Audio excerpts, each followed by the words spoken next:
बोलो श्री कृष्ण भगवान की जय। विष्णु भगवान की जय। आज हम पाप मोचनी एकादशी की व्रत कथा सुनेंगे। तो शुरू करते हैं।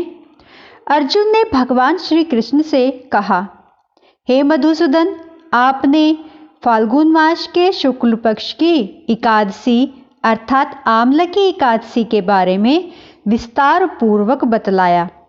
चैत्र माह के कृष्ण पक्ष में आने वाली एकादशी का क्या नाम है, कृपया मुझे बताइए तथा उसकी विधि क्या है। कृपा करके आप मेरी बढ़ती हुई जिज्ञासा को शांत करें। भगवान श्री कृष्ण ने कहा, हे अर्जुन, चैत्र मास के कृष्ण पक्ष की एकादशी को पाप मोचनी एकादशी के नाम से जाना जाता है।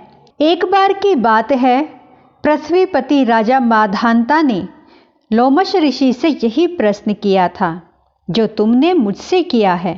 अतः जो कुछ भी ऋषि लोमश ने राजा माधांता को बतलाया वही मैं तुमसे कह रहा हूँ। राजा माधांता ने धर्म के रहस्यों के ज्ञाता महर्षि लोमश से पूछा, हे ऋषि श्रेष्ठ, मनुष्य के पापों का मोचन किस प्रकार संभव है? कृपा करके कोई ऐसा सरल उपाय बताए जिससे सभी को सहज ही पापों से छुटकारा मिल जाए। महर्षि लोमश ने कहा, हे नरपति, चैत्र मास के कृष्ण पक्ष की एकादशी का नाम पाप मोचनी एकादशी है। उसके व्रत के प्रभाव से मनुष्यों के अनेक पाप नष्ट हो जाते हैं। मैं तुम्हें इस व्रत की कथा सुनाता हूँ, ध्यान पूर्वक श्रवण करो। प्राचीन समय में चैत्ररथ नामक एक वन था। उसमें अप्सराएं किन्नरों के साथ विहार किया करती थी। वहां सदैव वसंत का मौसम रहता था, अर्थात उस जगह सदा नाना प्रकार के पुष्प खिले रहते थे। कभी गंधर्व कन्याएं विहार किया करती थी तो कभी देवेंद्र अपने देवताओं के साथ क्रीड़ा किया करते थे। उसी वन में मेधावी नाम के एक ऋषि भी तपस्या में लीन रहते थे। वे शिव भक्त थे। एक दिन मंजूघोषा नामक एक अप्सरा ने उनको मोहित कर उनकी निकटता का लाभ उठाने की चेष्टा की।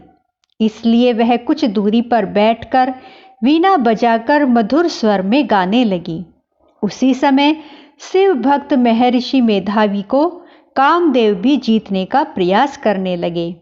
कामदेव ने उस सुंदर अप्सरा के भ्रू का धनुष बनाया, कटाक्ष को उनकी प्रत्यंचा बनाई और उसके नेत्रों को मंजूघोषा अप्सरा का सेनापति बनाया। इस तरह कामदेव अपने शत्रु भक्त को जीतने को तैयार हुआ। उसी समय महर्षि मेधावी युवावस्था में थे और काफी हष्टपुष्ट थे। उन्होंने यज्ञोपवीत और दंड धारण कर रखा था। वे दूसरे कामदेव के समान प्रतीत हो रहे थे। उस मुनि को देखकर कामदेव के वश में हुई मंजूघोषा ने धीरे धीरे मधुर वाणी में वीणा पर गायन शुरू किया तो महर्षि मेधावी भी मंजूघोषा के मधुर गाने पर तथा उसके सौंदर्य पर मोहित हो गए।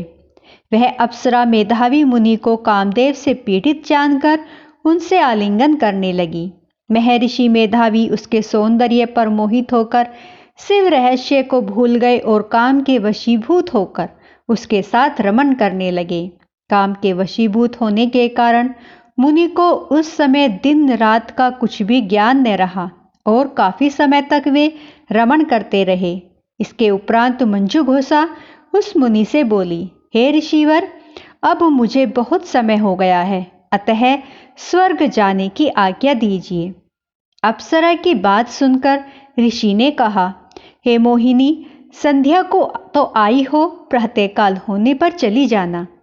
ऋषि के ऐसे वचनों को सुनकर अप्सरा उनके साथ रमण करने लगी। इस प्रकार दोनों ने साथ साथ बहुत समय बिताया। मंजूघोषा ने एक दिन ऋषि से कहा, हे विप्र, अब आप मुझे स्वर्ग जाने की आज्ञा दीजिए। मुनि ने इस बार वही कहा, हे रूपसी, अभी ज्यादा समय व्यतीत नहीं हुआ, कुछ समय ठहरो फिर चली जाना। मुनि की बात सुन अप्सरा ने कहा, हे ऋषिवर, आपकी रात तो बहुत लंबी है। आप स्वयं ही सोचिए कि मुझे आपके पास आए कितना समय हो गया। अब और ज्यादा समय ये मैं नहीं ठहर सकती। अप्सरा की बात सुन मुनि को समय का बोध हुआ और वह गंभीरता पूर्वक विचार करने लगे। जब उन्हें समय का ज्ञान हुआ कि उन्हें रमन करते हुए 57 वर्ष व्यतीत हो चुके हैं, तो उस अप्सरा को वह काल का रूप समझने लगे। इतना ज्यादा समय भोग विलास में व्यर्थ चला जाने पर उन्हें बहुत बड़ा क्रोध आया। अब वह भयंकर क्रोध में जलते हुए उस तप नाश करने वाली अप्सरा की तरफ भ्रकुटी तान कर देखने लगे।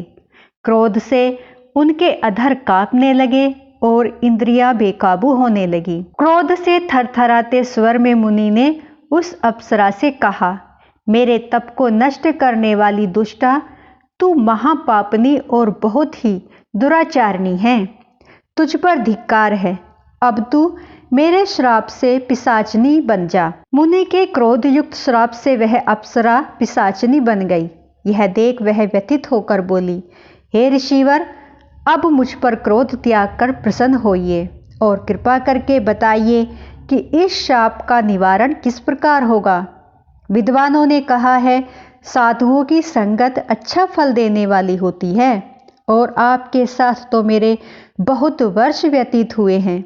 अतः अब आप मुझ पर प्रसन्न हो जाइए, अन्यथा लोग कहेंगे कि एक पुण्य आत्मा के साथ रहने पर मंजू घोषा को पिशाचनी बनना पड़ा। मंजू घोषा की बात सुनकर मुनि को अपने क्रोध पर अत्यंत ग्लानि हुई, साथ ही अपनी अपकृति का भय भी हुआ। अतः पिशाचनी बनी मंजू घोषा से मुनि ने कहा, तूने मेरा बड़ा बुरा किया है, किंतु फिर भी मैं तुझे इस श्राप से मुक्ति का उपाय बतलाता हूँ। चैत्र मास के कृष्ण पक्ष की जो एकादशी है, उसका नाम पाप मोचनी है। उस एकादशी का उपवास करने से तेरी पिशाचिनी की देह से मुक्ति हो जाएगी। ऐसा कहकर मुनि ने उसको व्रत का सब विधान समझा दिया। फिर अपने पापों का प्रायश्चित करने के लिए वे अपने पिता च्यवन ऋषि के पास गए। च्यवन ऋषि ने अपने पुत्र मेधावी को देखकर कहा, हे पुत्र, ऐसा क्या किया है तुमने कि तेरे सभी तप नष्ट हो गए, जिससे तुम्हारा समस्त तेज मलिन हो गया है। मेधावी मुनि ने लज्जा से अपना सिर झुकाकर कहा, हे पिताश्री, मैंने एक अप्सरा से रमन करके बहुत बड़ा पाप किया है। इसी पाप के कारण संभवतः मेरा सारा तेज और मेरे तप नष्ट हो गए हैं। कृपा करके आप इस पाप से छूटने का उपाय बतलाइए। ऋषि ने कहा, हे पुत्र, तुम चैत्र माह के कृष्ण पक्ष की पाप मोचनी एकादशी का विधि तथा भक्ति पूर्वक उपवास करो। इससे तुम्हारे सभी पाप नष्ट हो जाएंगे। अपने पिता च्यवन ऋषि के वचनों को सुनकर मेधावी मुनि ने पाप मोचनी एकादशी का विधि पूर्वक व्रत किया। उसके प्रभाव से उनके सभी पाप नष्ट हो गए। मंजू घोषा अप्सरा भी पाप मोचनी एकादशी का उपवास करने से पिशाचिनी की देह से छूट गई और पुनः अपना सुंदर रूप धारण कर स्वर्गलोक को चली गई। लोमस मुनि ने कहा, हे राजन, इस पाप मोचनी एकादशी के प्रभाव से समस्त पाप नष्ट हो जाते हैं। इस एकादशी की कथा के श्रवण व पठन से 1000 गोदान करने का फल प्राप्त होता है। इस उपवास के करने से ब्राह्मण हत्या करने वाले, स्वर्ण चुराने वाले, मद्यपान करने वाले, अग्न्यागमन करने वाले आदि भयंकर पाप भी नष्ट हो जाते हैं और अंत में स्वर्गलोक की प्राप्ति होती है। तो बोलो श्री कृष्ण भगवान की जय, बोलो विष्णु भगवान की जय। आज हमारे पाप मोचनी एकादशी की व्रत कथा यहीं पर समाप्त होती है। मेरी वीडियो आपको पसंद आई हो तो प्लीज़ लाइक, सब्सक्राइब, शेयर जरूर करें। आप सभी को हाथ जोड़कर प्रणाम।